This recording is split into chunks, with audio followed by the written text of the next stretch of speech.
Ecuador por 10 años, tratando de buscar la solución a los inconvenientes, a los problemas, tanto en el ámbito de la salud, de la educación, de la agricultura, de la vivienda, etcétera, etcétera, pero 10 años de gobierno que fue luchando pues para beneficio de los, especialmente de las y los ecuatorianos que más necesitan. Hoy día tenemos la gran oportunidad, la gran complacencia de estar con este diálogo muy importante a nivel internacional, repetimos, con el expresidente de la República, Rafael Correa, con quien vamos a conversar.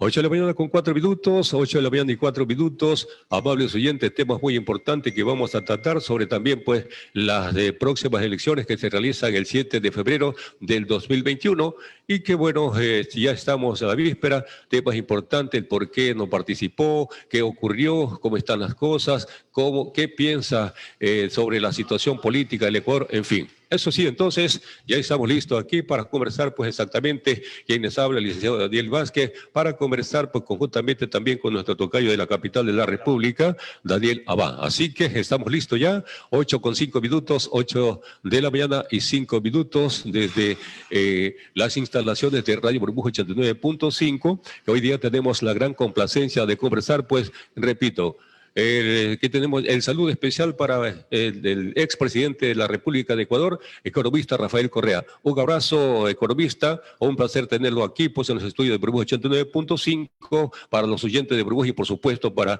las y los ecuatorianos. Buenos días, economista Rafael Correa. Buenos días, un placer.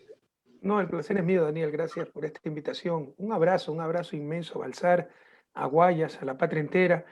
Y espero que estas Navidades hayan pasado, son momentos muy duros, tal vez los momentos más duros de la historia del país, la crisis económica es la más dura, pero ojalá que hayan pasado en paz, en unión de sus familias, aquellas familias que perdieron algunos de sus miembros por esta pandemia, mi abrazo solidario, aquellos desempleados, no nos olvidamos de ninguno. Tengamos fe que el próximo año, el 2021, será mucho mejor si tomamos las medidas adecuadas. Pero ojalá hayan pasado en paz y en unión con su familia estas Navidades y a tener fe que podremos salir adelante si hacemos las cosas bien, volveremos a recuperar el futuro. Un inmenso abrazo a todas y a todos. Así es, economista, realmente para mí personalmente es un placer tenerlo aquí, pues gozar con el privilegio de tener su presencia aquí, de su participación, pues desde Balsar, repito, Guaya, mi país, Ecuador, las y los balsareños estamos muy complacidos de escucharlo usted y hasta donde, y todos las y los ecuatorianos, porque estamos conectados a nivel internacional. Economista, un placer pues conversar con usted sobre, hay muchos temas que tratar. Queremos iniciarnos esta vez, pues, el por qué, cuál es la razón, el motivo. Sabemos que es de conocimiento público, sin embargo, es bueno compartir ahora directamente de Balsar para todos nuestros amables oyentes el por qué, la razón o motivo que usted no pudo participar pues, en esta contienda electoral, ya que las y los ecuatorianos lo esperaban y lo esperan nuevamente. Mire, yo le había dicho al país, pero desde el 2014, que no me iba a presentar en el 2017 porque quería retirarme de la vida política. Creía, y efectivamente habíamos dejado un país en marcha, jamás esperamos la traición y la destrucción que ha hecho Moreno, pero habían políticas que funcionaban, equipos que funcionaban, institucionalidad que funcionaba, y yo creo que nadie debe hacerse imprescindible. Y yo no he sido nunca aferrado al poder. El poder es para servir, no para servirse de él. Quería retirarme, devolver un poco de tiempo a mi familia, 10 años muy felices, pero muy intensos, tiempo que le quité durante los años de la presidencia. Trabajábamos sábados, domingos, yo dejaba a mis hijos dormidos, regresaba, los encontraba dormidos. Mis dos hijas estaban estudiando en Francia, entonces quería reunir a la familia y después de 25 años de vivir en Ecuador, ustedes saben que tenemos una familia binacional, mi esposa y mis hijos. Mi esposa es belga, aunque tiene nacionalidad ecuatoriana ya, y mis hijos tienen la doble nacionalidad. Bueno, creo que había que pasar un tiempo en familia y volver a la academia, que es lo que me gusta. Además, después de tantos años como presidente de un país en vías de desarrollo, yo tengo un doctorado en economía, una de las especialidades de desarrollo, quería escribir, creo que algo puedo aportar a la humanidad. Lastimosamente no me dejaron partir, empezaron a perseguirnos, a tratar de destrozarnos y con mucha maldad. En lugar de, la mejor manera de destrozar al adversario político es siendo mejor porque él, es haciendo un mejor gobierno. No, acá no les importó destruir a la patria con tal de meternos presos, calumniarnos, denostar de nuestra obra de gobierno. Y lo que hicieron fue destruir a la patria. Pero tienen tanto odio que ya no buscan el buen vivir de los demás ni de ellos mismos. Buscan el mal vivir de aquellos que persiguen Y a mí me han puesto 38 juicios, placa de la infamia, me han quitado mi pensión vitalicia, me quieren embargar mis bienes. Nunca se ha hecho nada, ni de lejos, algo así, con ningún presidente. Por ejemplo, Bucarán, Amaguar, jamás pensamos siquiera quitarle sus pensiones vitalicias. Pero eso es lo que tenemos que enfrentar y los vamos a derrotar. Yo he tenido una vida dura, sé enfrentar estas cosas, pero lo que me ha obligado a volver. Y precisamente por eso, en un momento dado, se pensó en mi candidatura, que era lo que tenían terror. Se planteó el 18 de agosto mi candidatura a vicepresidente. Al día siguiente, para que vean en qué manos está la justicia, esta jueza Daniela Camacho, una sinvergüenza completa, por escrito dice que esta ejecutoría mi sentencia del caso Soborno para impedirme participar, cuando todavía no se había resuelto la casación. Fue tal la respuesta de los propios juristas diciendo, oiga, ya no sea sinvergüenza, que tuvo que dar marcha atrás. ¿Pero qué hicieron? En 22 días resolvieron una casación que normalmente demora 2, 3 años. La de Magua duró 3 años. Aquí en Bélgica demora más de un año. En 22 días la resolvieron para tener todo listo antes del 18 de septiembre e inhabilitarme como candidato a cualquier dignidad, no solo a vicepresidente. Frente a esto, pues me reemplazó Carlos Rabascal y ustedes saben toda la historia. Han tratado por todos los medios de impedir que participe en nuestro binomio, haciendo trampa, rompiendo la democracia. No lo pudieron impedir y recién el 25 de diciembre la inscripción del binomio Andrés Arauz, Carlos Rabascal, listas 1, está en firme. Pero entonces, por eso es que no pude participar. Primero, mi intención no era en el corto plazo volver a la política, sino dedicarme a la academia. He tenido que volver por la destrucción que hicieron del país, por la infamia, la persecución que han hecho contra mis compañeros, contra mí, contra Jorge Glass. Quise participar como candidato, pero lo impidieron sacando una sentencia en 22 días, condenándonos a 8 años de prisión por influjo psíquico y por haber prestado $6.000 que pagué hasta el último centavo de nuestra propia plata. O sea, todo eso tendrán que responder temprano o tarde, más temprano que tarde, por toda esa sinvergüencería y fraudes procesales. Pero entonces no, eso es lo que me impidió participar, pero entendamos, las personas no somos imprescindibles. Lo importante es votar por un proyecto como se creyó, lo hacíamos en el 2017, pero no sabíamos que teníamos ese traidor. Ahora no va a haber traición. Si Andrés Arauz fuera un traidor, ya lo hubiera hecho, se lo han perseguido 4 años también, y vamos a recuperar juntos la patria. Muy importante. Economista, las y los ecuatorianos en este caso han perdido la credibilidad o se está perdiendo la credibilidad. En su gobierno, pues, tengo entendido que fue pues un trabajo muy arduo, muy profundo. Usted trató de sacar pues a las y los ecuatorianos, sobre todo los más vulnerables, adelante. Lamentablemente, pues el pueblo está perdiendo la credibilidad. ¿Cómo recuperar eso? ¿Qué hacer para que el pueblo recupere esa confianza en las y los candidatos a elegir pues, un nuevo presidente? Usted que conoce muchos detalles y que conoce mucho de política, ¿qué hacemos? ¿Qué se puede hacer para recuperar la confianza en Ecuador? Mire, gracias a Dios y al pueblo ecuatoriano, el pueblo de Balsar, yo en un momento dado fui tal vez el presidente con mayor popularidad del mundo y varios años el de mayor popularidad de América Latina y salimos con 70% de apoyo después de 10 años de ejercicio del gobierno muy duro, porque nos oponíamos a los grandes poderes, empezando por los grandes medios de comunicación, banqueros, embajada de Estados Unidos y todas esas cosas. En todo caso, también éramos de los países con más confianza en la democracia, porque la gente veía que la democracia mejoraba su nivel de vida. Ahora creen que la democracia le ha fallado. No, han fallado ciertos políticos. De hecho, han destruido la democracia. Lo de la consulta mañosa, eso fue totalmente inconstitucional, antidemocrático, porque para que haya democracia, haber Estado de Derecho. Rompieron el Estado de Derecho. Lo advertimos. Luego nombran a Trujillo a dedo. Este pobre hombre se declara emperador, que sus decisiones están sobre la Constitución, y en lugar de mandarlo al manicomio para hacerle daño a Correa, lo aplauden y acabó de destrozar el país. Y hoy tenemos corte constitucional puesta por Trujillo, procurador puesto por Trujillo, fiscal puesto por Trujillo, Consejo de Judicatura puesto por Trujillo, Consejo Nacional Electoral, Tribunal Constitucional Electoral puesto por Trujillo, y ya ven la desgracia del país. Pero cuidado, ecuatorianos, esa es la forma de dominarnos. Decir, todos son iguales, no todos somos iguales, o es que no vivías mejor durante nuestro gobierno. No hay salida, ¿por qué? ¿En qué somos inferiores a otros países? No, ya no podemos hacer nada, esa es la manera de dominarnos. Y si me permiten, les voy a citar a alguien que quiero, admiro mucho, el Papa Francisco en su última encíclica, Fratelli Tutti, eso significa todos hermanos, Fratelli Tutti. Y dice, la mejor manera de dominar y de avanzar sin límites es sembrar la desesperanza y suscitar la desconfianza constante. La desesperanza, todo está mal, todos son corruptos, la política no sirve para nada, todos engañan y así nos inmovilizan. ¿Y quiénes nos van a dominar?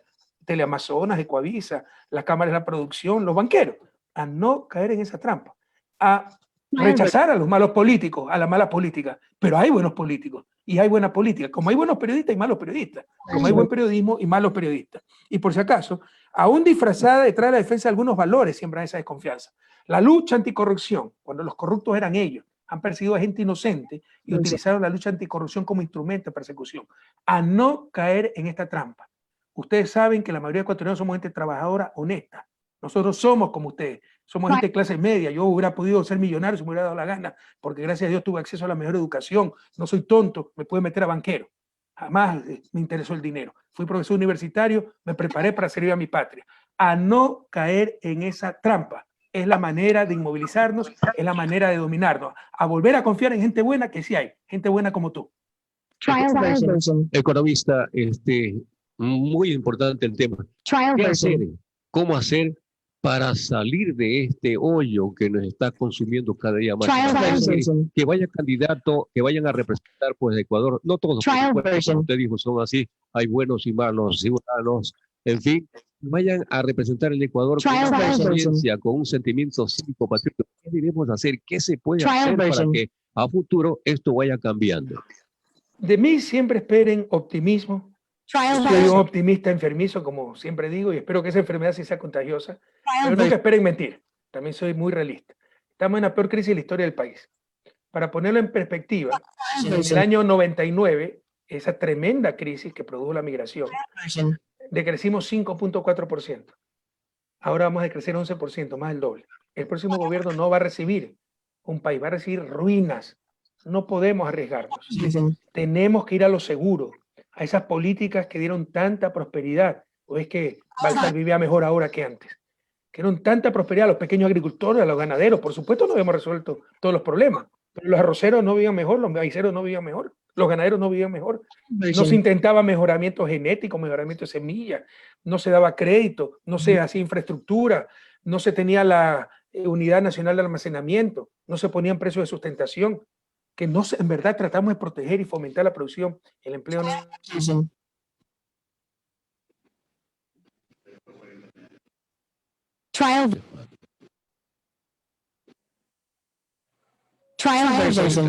que volver a esa política, de desarrollo, y va a ser el último clavo al ataúd, porque solo les interesan sus negocios.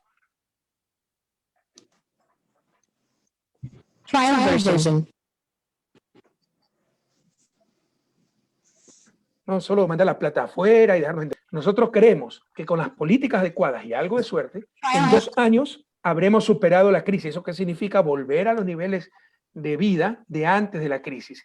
Y una de las piezas claves de esa recuperación es dar $1.000 a 1 millón de familias, las más pobres, y algunos dirán clase media, clase alta, pero a mí no me van a dar plata. ¿En qué me beneficia? Nos beneficia a todos, porque eso reactiva la economía. Si le dan $1.000 a Lazo, se lo va a gastar en Miami.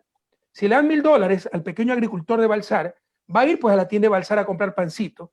El dueño de la tienda con eso va a tener para pagar el alquiler. El dueño del edificio va con eso a pagarse un restaurante y el dueño del restaurante con eso va a poder pagarle a su mesero. Y ese mesero va a volver a comprar en la tienda y se genera.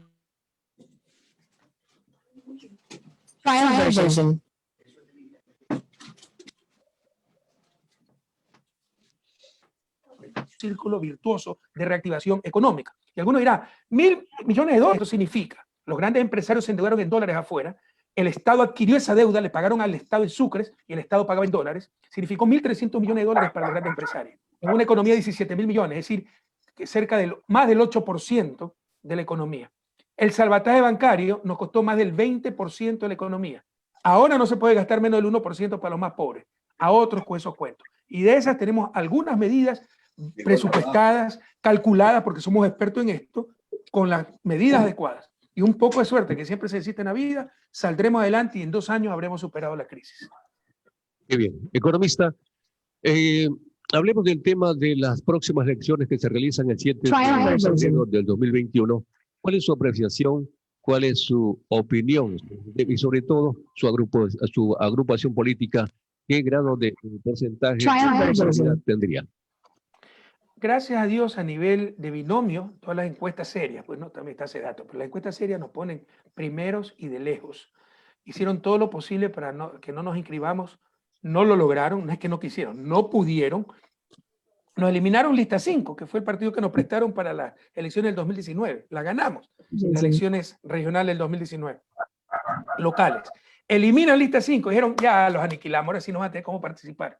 Y casi por milagro nos abre la puerta Centro Democrático, listas 1, y pudimos participar. Quisieron eliminarnos y no pudieron. Entonces, las cosas van muy bien.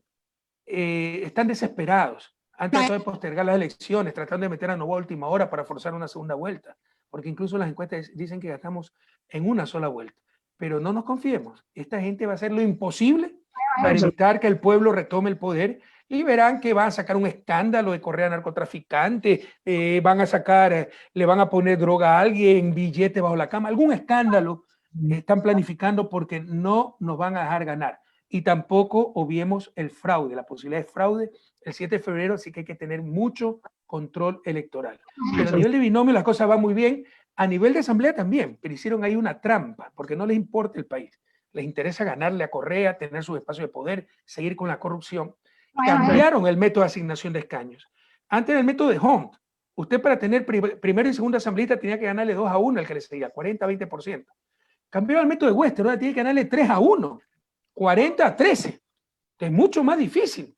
Con la misma votación del 2017 tendríamos 19 asambleístas menos.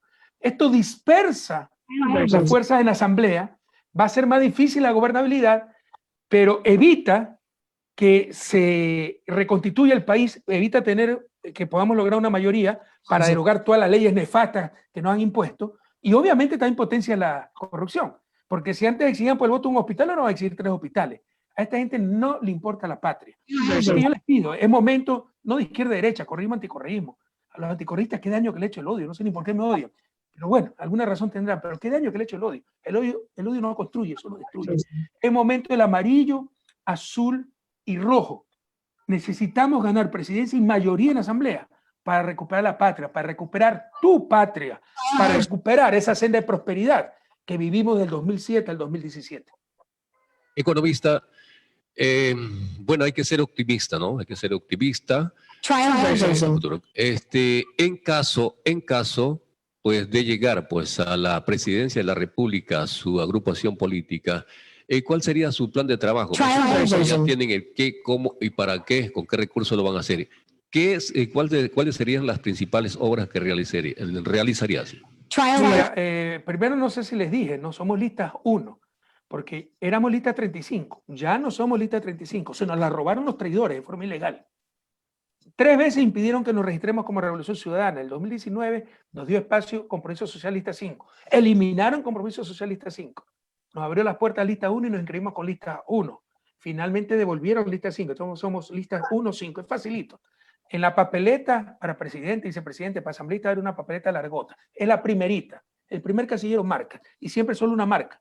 Porque también en otra inconstitucionalidad, ahora no se puede elegir entre listas, sino que tienes que votar solo por lista, en bloque. Se tiene que poner una sola marca, la primerita de la papeleta, a la izquierda, la primerita, el número 1, eso somos nosotros. Y como te decía, se necesita mayoría en esa asamblea y se necesita obtener mucho más votos que el 2017, porque cambiaron el método de asignación de escaños para dispersar, evitar gobernabilidad, evitar que logremos derogar todas las leyes que nos han impuesto. Yo sé que alguno puede ser social cristiano, alguno Correa le cae mal, algunos de derecha. No es momento de izquierda-derecha, no es momento de correísmo, anticorreísmo, es momento de amarillo, azul y rojo. Recuperemos la patria. El 2025 vota por tu preferencia ideológica, por el vecino, por el que te cae bien. Ahora hay que votar por la patria, por el amarillo, azul y rojo. No podemos fallar. Tú me has hecho una pregunta que es para un seminario, ¿no? ¿En qué consiste nuestro programa? Está nuestro programa de gobierno, lo estamos enriqueciendo por medio del Wikiplan. Andrés Arauz es un candidato muy joven, le gusta mucho la tecnología, entonces digitalmente todos pueden participar en la construcción del plan de gobierno, pero también lo que más le interesa a la gente es la recuperación económica, que es lo más urgente, y de ahí se derivan otras cosas, la recuperación de la salud, porque para tener un buen sistema de salud fuerte hay que tener una economía fuerte. Mejora la seguridad, no solo por más recursos, sino que al haber menos pobreza, menos desempleo, se reduce la inseguridad.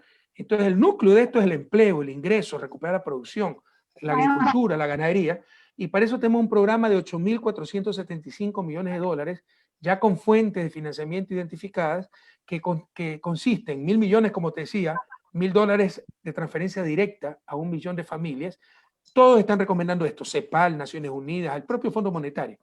Algunos lo hacen por mes, es decir, $80 por mes en vez de $1000 de golpe. Andrés ha creído, y yo estoy de acuerdo con él, para dar un impulso muy importante al inicio, dar los $1000 de golpe. Los pobres consumen dentro de su país, esa plata queda aquí y se recupera la economía. Pero también hay 3.000 millones de crédito para, sobre todo a través del sistema cooperativista, para pequeñas empresas, para reactivar la economía.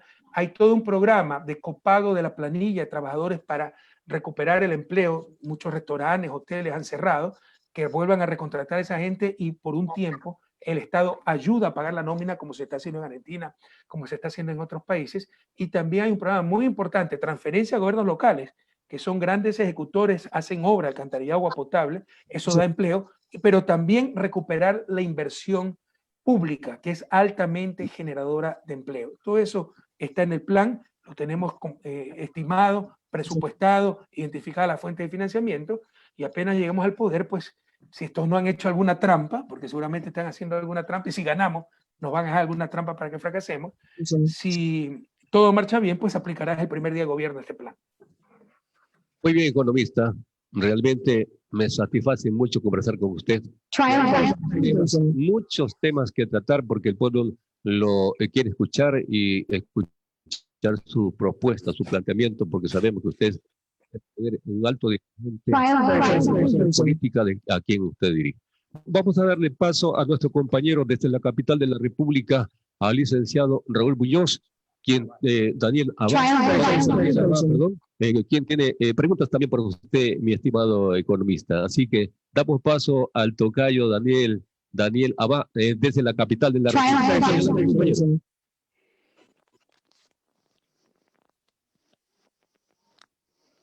Adelante, compañero, le damos el pase a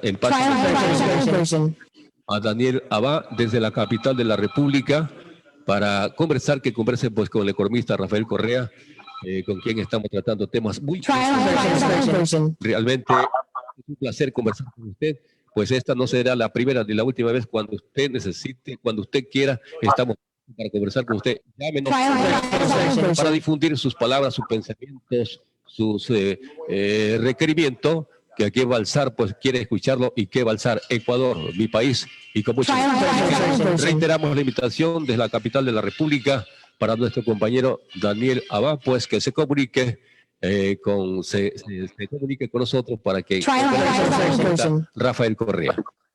Muy bien, entonces, mientras tanto, nuestro compañero se ubica. Economista, ¿qué le parece si algo más tenemos que decir? Algo más, porque hablar con usted, conversar con usted. Les recuerdo que usted aquí en Balsar hizo una obra muy importante, muy interesante, que fue el Daubí, ¿no? Importante. Sí. Esa obra por aquí, economista. Además, Daubín es una obra de alta tecnología, no son represas inflables que manejan ríos, desviamos el agua hacia cauces que estaban secos y llegamos en forma bastante eficiente a muchísimas hectáreas. Lastimosamente, siempre la última parte que le corresponde a los gobiernos provinciales, el riego terciario, ya llevar la tubería hasta las diferentes fincas, haciendas, es lo que falta. Entonces se subutiliza Daubín. Pero ahí está la obra y si llegamos al gobierno, pues la vamos a optimizar. Lastimosamente, esa obra fue una de las manchadas por la corrupción de Odebrecht.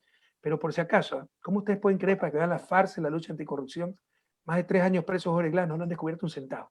Y Odebrecht, la corruptora confesa, condenada en 11 de los 12 países, en Ecuador ni siquiera fue acusada. ¿Se dan cuenta del gran fraude que ha sido la lucha anticorrupción? Cómo todo es una gran mentira, cómo los corruptos son ellos, que utilizaron la lucha anticorrupción para perseguir a sus enemigos políticos. Y los verdaderos corruptos ni siquiera los acusaron. Y eso tiene otra connotación muy grave.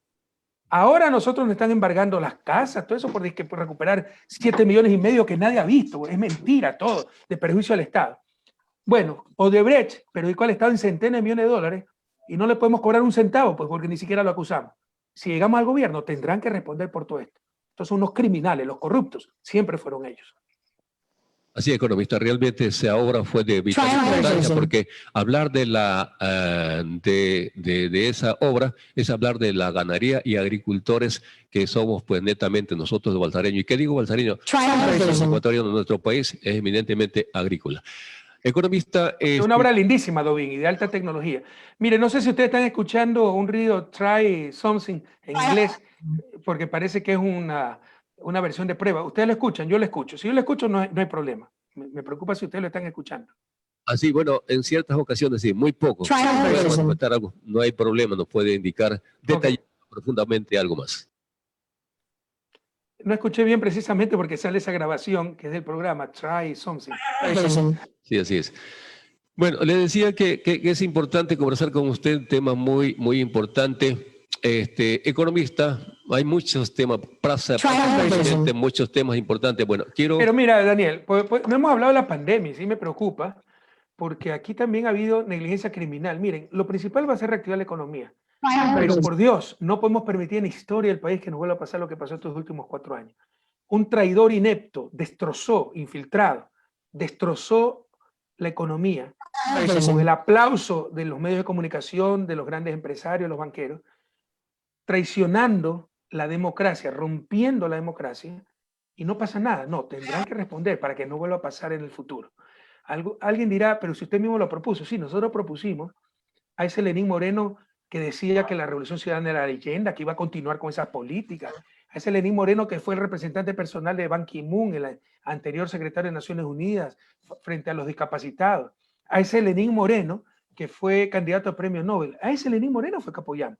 No al traidor que pactó enseguida con Bucarán, con los socialcristianos, que repartió hospitales, que botó a la basura el programa ganado en las urnas y adoptó el neoliberalismo, que se cuadró ante los Estados Unidos, entregó a Julián Assange, entregó bases en Galápagos. A ese no lo apoyamos, a ese lo apoyó la prensa, los grandes grupos empresariales. Nosotros hemos sido víctimas de un traidor, hemos sido cómplices y autores con ese traidor. Entonces, que no vengan ahorita a sacar el cuerpo, a decir aquí lo puse y no está, a bailarme merecumbé. Entonces, sin odio, pero con memoria, tendrán que responder por eso. Y eso también nos ha llevado a que la pandemia sea una verdadera tragedia. Por proteger a este tipo, mantenerlo en el poder para perseguir a Correa, no le importó que sea un inepto, no le importó que sea un corrupto. En octubre del 2019 debió irse después de tanta represión. Lo permitía la Constitución, se podía anticipar elecciones. Lo mantuvieron para seguir persiguiendo a Correa. Imagínate por un instante si esta pandemia nos hubiera tocado con un nuevo gobierno, fresco, con credibilidad. La situación fuera totalmente distinta. Pero lo mantuvieron a Moreno, no hizo nada y ahí vemos la tragedia que vivimos. Ni siquiera podían enterrar a los muertos. Solo le pido al pueblo ecuatoriano, sin odio, pero con memoria. Muy bien, importante, sí. Interesante, economista, conversar con usted, pero realmente decía yo pues que quería, para el 7 de febrero del 2021, que ya se vienen las elecciones, ¿qué porcentaje usted tiene hasta la actualidad? ¿Qué porcentaje usted se da pues de triunfo del apoyo popular? ¿O se siente indeciso o tiene una aceptación, como tengo una aceptación profunda, segura de que usted va a salir adelante o está un poco... O a lo mejor hay un candidato que está siendo competitivo con su agrupación política? Mira, siempre optimista, jamás triunfalista. Y realista también. O sea, la realidad es que nos va muy bien y la tendencia es... Más importante que el nivel es la tendencia. Entonces, estamos primero y con crecimiento. Lazo se desploma. Pero jamás triunfalistas. Seguimos trabajando como que si no tuviéramos un solo voto. Pero por supuesto eso reconforta mucho, porque también las encuestas dicen que soy el político con mejor imagen. Después de 4 años de tanta persecución, tanta difamación, discurso único, teníamos una censura brutal de los medios de comunicación hegemónicos, que todos los días habla del prófugo Correa, que la corrupción, que el ladrón, que los sobreprecios. ¿Sabes cuántos juicios de sobreprecio hay? No hay uno. Los corruptos siempre han sido ellos. Sobreprecio hubo en la pandemia, con ellos, no con nosotros. Aquí tengo cifras de organismos muy correístas, por ejemplo, Banco Mundial. Pidan pruebas siempre, Balsareño, nos engañaron demasiado tiempo. Estas manos están limpias, los corruptos son ellos. Yo dejé hasta la última pluma que recibí, dejé $2,5 millones en regalos en Carondelet. No 2,5 millones porque parte se vendió, subastó para obras de caridad, para obras de solidaridad. Pero se dejaron, más de 1 millón se dejó, ¿no?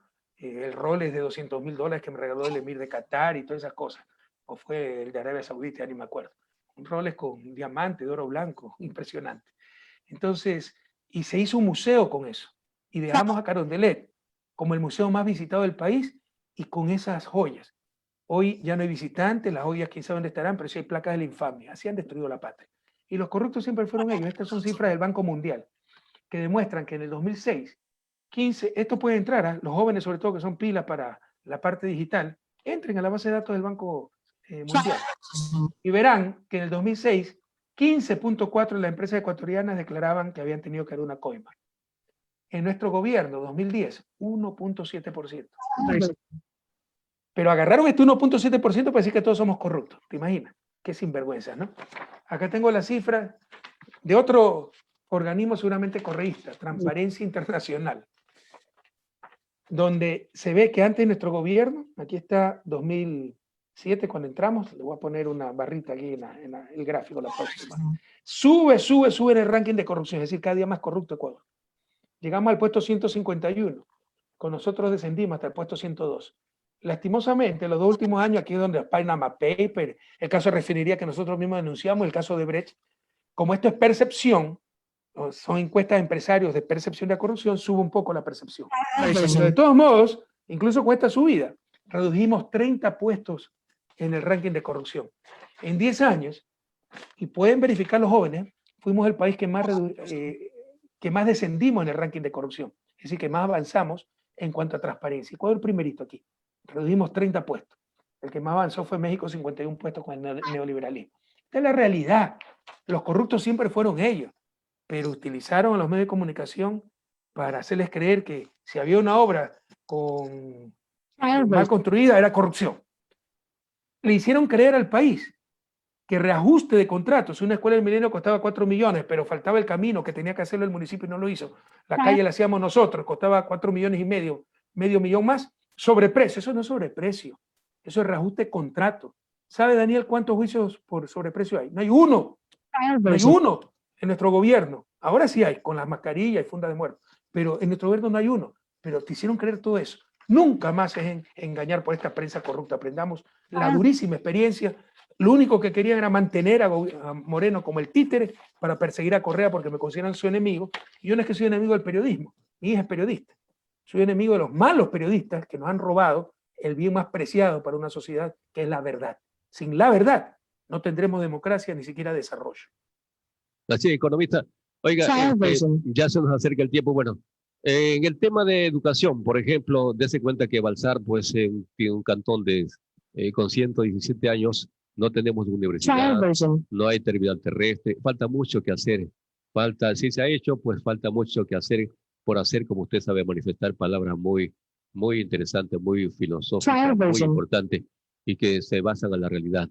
En el tema educativo, ¿cómo mejorar la misma? ¿Qué piensa usted? ¿Qué opina sobre la situación que ahora se está tomando por erradicar pues, lo que ustedes han planteado sobre el examen para ingresar a la universidad? Pues, ¿de qué manera se puede fortalecer? ¿Cómo ve usted en el tema de educación la situación? No dejamos una escuela del milenio en Balsar. ¿Perdón? Una escuela del milenio no dejamos inaugurar en Balsar. No, no quise. Una escuela del milenio. En Daule dejamos una casi lista, lo recuerdo bien. Claro, Balsar no estoy seguro, pero hay que seguir. Nosotros calculábamos que se necesitaban 800 escuelas del milenio y llegamos a hacer 200, faltan 600. Pero hay que seguir, es un proceso. En 10 años hicimos mucho, pero no pudimos hacer todo. Hicimos más que en los últimos 50 años, pero es salir de su desarrollo que lleva 2 siglos, ¿no? En todo caso, sobre las universidades, mira, esa es mi profesión. Yo vengo a la academia, estoy en la academia, he tenido la suerte de estudiar en Ecuador, en Europa, en Estados Unidos, de enseñar prácticamente, en cuántas universidades ecuatorianas no he enseñado, y universidades extranjeras. El próximo mes me invitaron a un país muy querido, latinoamericano, para que dé clases ese mes. ¿Ya? Entonces, conozco muy bien la cuestión universitaria. Tengan cuidado. No es posible hacer universidad por cantón, son 221 cantones, 221 universidades. En Ecuador sería una verdadera locura. Las universidades reales, verdaderas, son verdaderas ciudades, ¿ya? Con residencia para estudiantes, campos deportivos. Alguna vez el ignorante Moreno dijo, aquí hay 5 centros de alto rendimiento. Ja, ja, ja. Estados Unidos solo tiene 2. No, el Comité Olímpico de Estados Unidos tiene 3. El Comité Olímpico. Pero cada universidad de Estados Unidos grande, la Universidad de Illinois, tiene mucho más infraestructura deportiva que nuestros 5 centros juntos. La Universidad de Illinois, donde yo estudié, en Urbana-Champaign, tenía en infraestructura deportiva estadio, ¿no? Coliseo, piscina, pista de patinaje para hockey sobre el hielo, gimnasio, canchas de mini fútbol, canchas de atletismo, pero o sea, no sabe lo que habla este pobre hombre. Además, por si acaso, tenía su propia policía, su propio sistema de transporte, su propio cuerpo de bomberos y su propio aeropuerto. Esas son las universidades, ¿no? Entonces sabemos de lo que hablamos. Entonces tengamos cuidado, caer en manos de los demagogos que te dicen vamos a abrir una universidad en Balsar y la universidad es un garaje con un pizarrón. Así están engañando a nuestros jóvenes.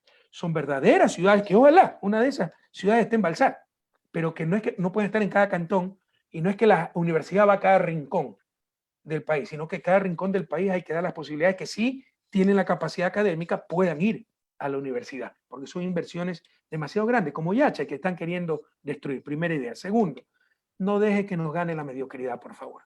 Lazo habla cualquier estupidez porque nunca pisó una universidad, ¿no? Creo que estuvo y se retiró. Él dice que llegó donde está con su esfuerzo, que a 17 años empezó a trabajar en el Banco Guayaquil. Claro, y todo el mundo va a llegar a ser dueño del banco si el cuñado ya era dueño del banco. Ese es el pequeño detalle que se le olvida. ¿Cuántos de ustedes, el cuñado es dueño de un banco? Que se le olvida el detalle que entra a través del Banco Guayaquil, que era del cuñado. Y por eso es que está donde está, si no, no hubiera llegado a ningún lado con sus limitadas capacidades. Pero en todo caso, no nos dejemos ganar por los mediocres, por la ignorancia. Nos mantendrá en su desarrollo.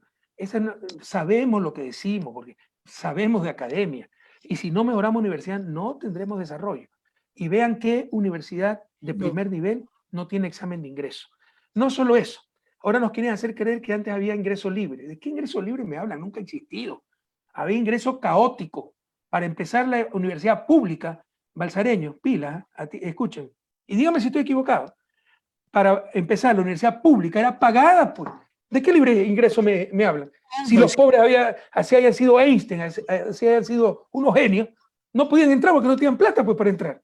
¿De qué libre ingreso me hablan? Jamás. Si 2.000 querían entrar a medicina y habían 200 cupos, los 2.000 podían entrar. Jamás ha pasado eso. ¿Qué es lo que se hacía? Se rifaban los cupos, créeme, los sorteaban. Se compraban los cupos, se hacía fila desde las 2 de la mañana y se le pagaba al guardia para que nos tenga un cupo más temprano y alcanzar. O incluso la corrupción cambiaba y hasta favores sexuales se pedían para dar ingreso a la universidad. No nos dejemos engañar.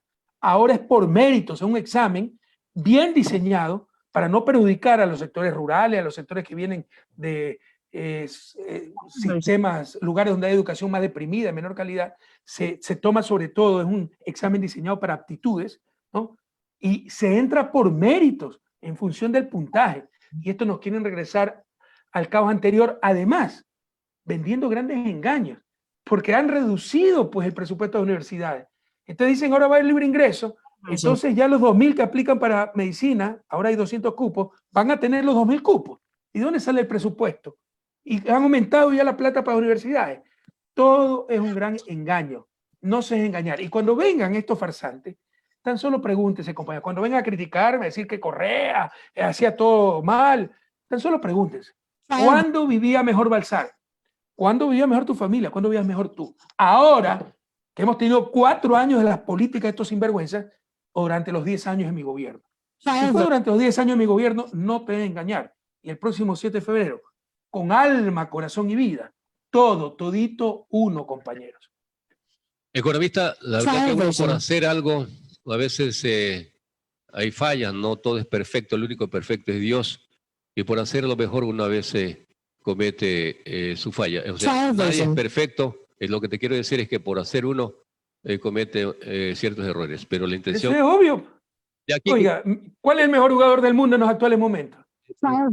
Economista, permítame decirle, públicamente lo voy a decir.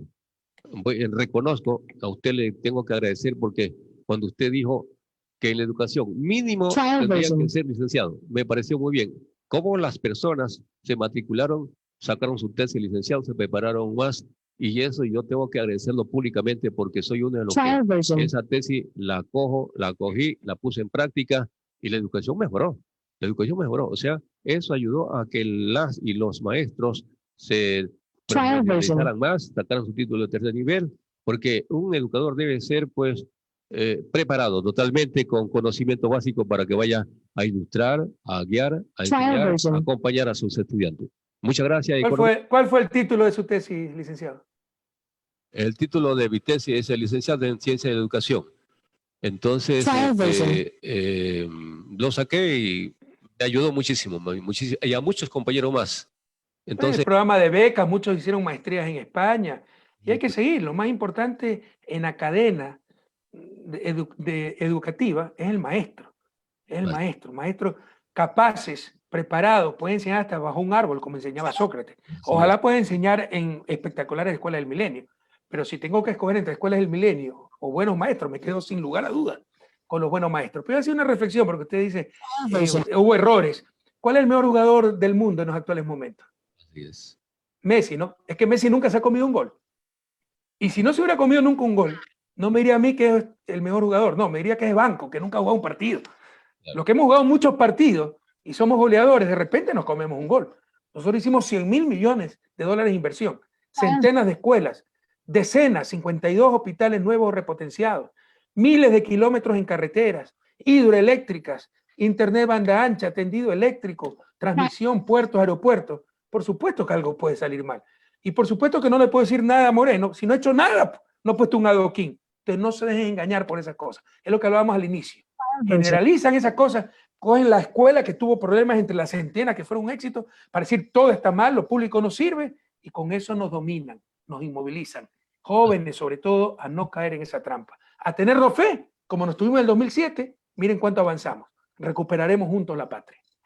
Economista, finalmente, pues algún mensaje para la comunidad, para las y los ecuatorianos, para todos. Mire, la alegría de haber hablado a Balsar, ¿no? Son sectores muy queridos para mí. Colimes, mi familia, mi madre es Delgado Rendón, los Rendón son de Colimes. De hecho, mi madre heredó ahí de mi abuelo una finquita, tengo una finquita en Colimes. Son recuerdos de mi niñez, muy, muy entrañables. En esa época Colimes todavía era parte de Balsar, ¿no? Entonces, son regiones muy queridas para mí, como toda mi provincia. Muchas gracias por esta entrevista. Y a los balsareños, a los guayacos, a la patria entera, porque nos escuchan en la sierra, en los ríos, en todos los sectores, a no perder la fe.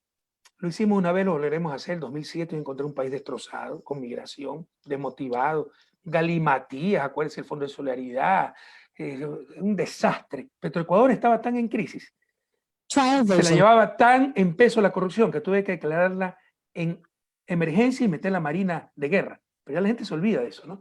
Pero en todo caso, ya lo hicimos una vez. Ahora es más difícil, ahora la situación es más crítica, no los voy a engañar. La crisis es más difícil todavía, pero también tenemos más experiencia, también tenemos mejor equipo y juntos lo volveremos a hacer. Recuperaremos la patria, recuperaremos el futuro, pero para eso, el próximo 7 de febrero, binomio presidencial, parlamentarios andinos, asambleístas nacionales, asambleístas por el distrito 4 de Guayas, ¿no? Que dicho sea de paso, le doy los nombres para que los conozcan. Está encabezada la lista por Javier Jurado, alterna Eliana Romero, la compañera Eliana Romero, segunda Ana María Raffo, ella fue mi secretaria en la presidencia, una linda chica de Milagro, Clever Bermúdez, alterno, Francisco León, él fue alcalde de Salitre, Paco León, Emilia Ronquillo alterna, Jessica Vázquez en cuarto lugar, Brian Goya como alterno, y Byron Rodríguez, quinto lugar, con Cindy Carpio. Ojalá podamos meter 5 de 5. Con alma, corazón y vida, para recuperar tu patria, para recuperar nuestra patria, el próximo 7 de febrero. Todito uno. Un fuerte abrazo.